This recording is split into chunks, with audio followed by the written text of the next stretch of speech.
1984 की सुबह अचानक एक होलनाक हादसा पेश आया।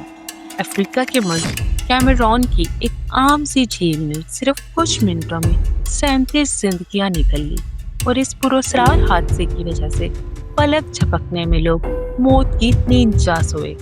लेकिन हैरानकुन बात ये थी कि सब की मौत दम घुटने से वाक़या हुई। कोई समझ नहीं पाया कि वजह क्या थी, आसमानी आफत थी या दहशतगर्दों का हमला। लेकिन असल वजह अभी तक किसी को मालूम ना हो सकी। दोस्तों, एक से आवर में आप सबको खुशामदीद। कैमरून के वेस्ट रीजन में एक छोटी सी वोल्केनिक क्रेटर लेक है, लेक मनाऊ। ऊपर से ये बिल्कुल आम सी झील लगती है। यहाँ लोग सैर के लिए आते थे क्योंकि ये एक पुरस्कार जगह पर वाक़या थी। इसके करीब छोटी आबादियां भी थी और पास से एक सड़क भी गुजरती थी। 1 अगस्त 1984 को यही पुरसकून लेक एक खौफनाक हादसे की वजह बन गई। रात के 11:30 बजे लोगों को एक जोरदार बादल के गरजने की आवाज सुनाई दी, लेकिन वहां ना तो कोई बादल था ना बारिश। आसमान पर तारे चमक रहे थे। झील के ऊपर लोगों को कुछ खौफ महसूस हुई, मगर उन्होंने इसको मौसमी बदलाव समझकर इग्नोर कर दिया। पूरी रात ये फॉग हर तरफ फैलने लगी। सुबह जब लोग अपने कामों पे जाने के लिए तैयार हुए तो ये फॉग इनकी सांसों में शामिल होने लगी। देखते ही देखते 37 लोग दम घुटने की वजह से जमीन पर जा गिरे और उनकी मौत वाक़या हो गई। हर तरफ लाशें बिखरने लगी, लेकिन इसकी वजह जानना नामुमकिन था कि आखिर लोग कैसे मर गए। हर तरफ खौफ फैला हुआ था। वाक़ये की तहकीकात के मुताबिक सबकी मौत की वजह दम घुट जाना था, लेकिन एक साथ 37 लोगों का मर जाना अजीब मंजर पेश कर रहा था। लोगों को लगा कि ये सब आसेब की वजह से हुआ है और कुछ लोगों के मुताबिक ये दहशतगर्दों का हमला था। लेकिन ये सब लोगों का वहम था। असल वजह अभी तक सामने नहीं आई थी। इस वाक़ये की तहकीकात के लिए एक साइंटिफिक रिसर्च टीम भी बनाई गई, जिसके मुताबिक लोगों की मौत की वजह कैमरून लाइन थी, यानी कैमरून वोल्केनिक लाइन। 1600 किलोमीटर लंबी वोल्केनिक बेल्ट जो गल्फ ऑफ गिनिया से लेकर नॉर्दर्न कैमरून तक जाती है। कैमरून में मौजूद यूएस एम्बेसी की मदद से इस मामले का पता लगाने के लिए एक साइंटिस्ट हेरेल्डर सिगर्सन को बुलवाया, जिसने वाक़ये की तहकीक की, लेकिन बज़ाहिर कोई ख़ास वजह सामने न आई। मज़ीद तहकीक के बाद सिगर्सन को लेक की सतह पर झाग सी महसूस हुई, जैसे सोडा बोतल को खोलने से गैस निकलती है, जिससे अंदाजा लगाया गया कि लेक के डीप लेयर्स में कार्बन डाइऑक्साइड डिसॉल्व होकर ट्रैप हो चुकी थी। ये carbon dioxide gas hermetically sealed deep water में प्रेशर के साथ फिलहाल स्टेबल थी। वोल्केनिक एक्टिविटी और टेक्टोनिक फॉल्ट्स की वजह से ये गैसेस कंटिन्यूअसली सीप करती रही और सेडिमेंट्स की केमिकल रिएक्शन से और भी कार्बन डाइऑक्साइड और मीथेन गैस जनरेट होती रही। जब साइंटिस्ट ने लेक के 300 फीट से ज्यादा गहरे पानी का सैंपल लिया तो उन्हें असली सच्चाई का पता चला। लेक मनाऊ के नीचे बहुत ज्यादा मिकदार में कार्बन डाइऑक्साइड गैस जमा हो चुकी थी। सालों साल ये गैस नीचे कंप्रेस्ड होती गई और पानी में शामिल हो गई। लेक में धूप पड़ने की वजह से ऊपर की लेयर गर्म रही और निचले हिस्से में पानी ठंडा ही रहा और अपनी जगह पर रुका रहा, जिसमें कार्बन डाइऑक्साइड जनरेट होकर जमा होती रही।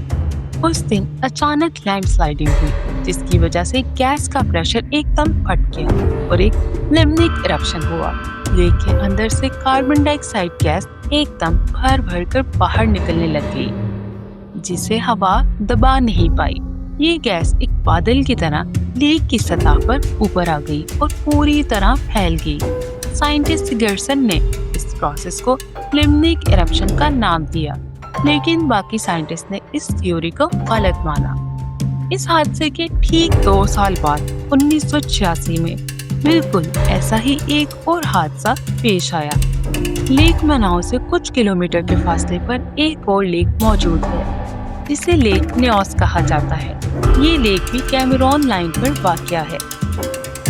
21 अगस्त 1986 को कैमरून के नॉर्थ वेस्ट रीजन में वाक़या लेक न्योस के नीचे भी बहुत ज्यादा कार्बन डाइऑक्साइड गैस जमा हो गई। रात 9:30 बजे के करीब लेक के निचली सतह पर मौजूद पानी में अचानक लिम्निक इरप्शन हुआ, यानी नीचे दबी हुई कार्बन डाइऑक्साइड गैस एकदम सरफेस पर आ गई। जब गैस ऊपर आई तो लेक के बीच से बड़ा सा सफेद धुएं जैसा बादल उठा।